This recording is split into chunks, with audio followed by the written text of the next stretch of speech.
Hi guys, pahinga muna ako guys kasi katatapos ko lang magtrabaho.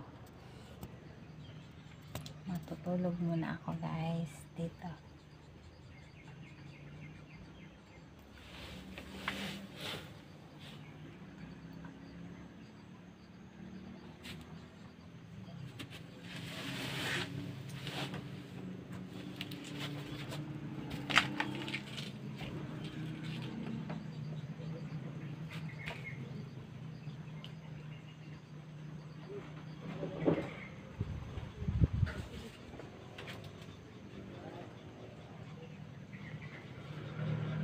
Ay nako,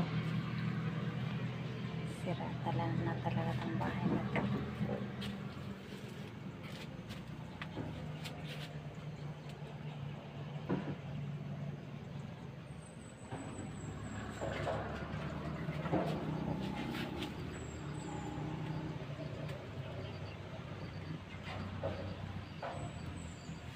Guys,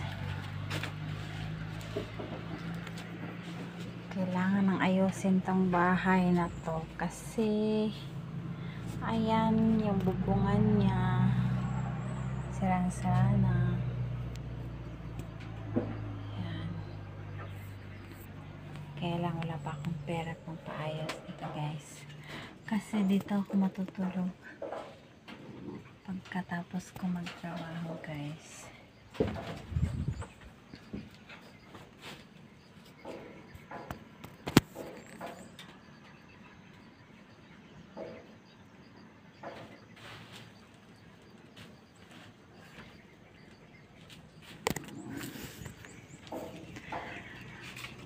Ang ganda lang dito guys kasi dito ako matutulog guys. Ayan, kitang kita mo dun sa patag,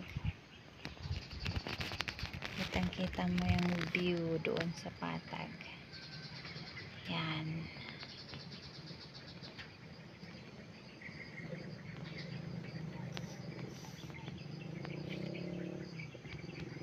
ang ganda. At pati yung sitihan ko, yan, makakita ko dito sa taas guys. Kaya sobrang aliwalas ng pakiramdam mo dito sa bukid. Tahimik, tsaka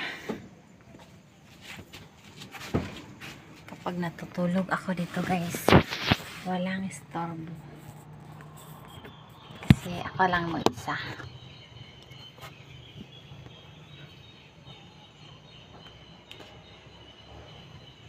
Tulad ngayon, alas 11 na, kailangan ko matulog agad para pagka alauna, ayun, gigising naman ako, tapos trabaho na naman ulit. Wala talaga akong ibang trabaho dito sa bukid guys, kaya bye, matutulog muna ako guys.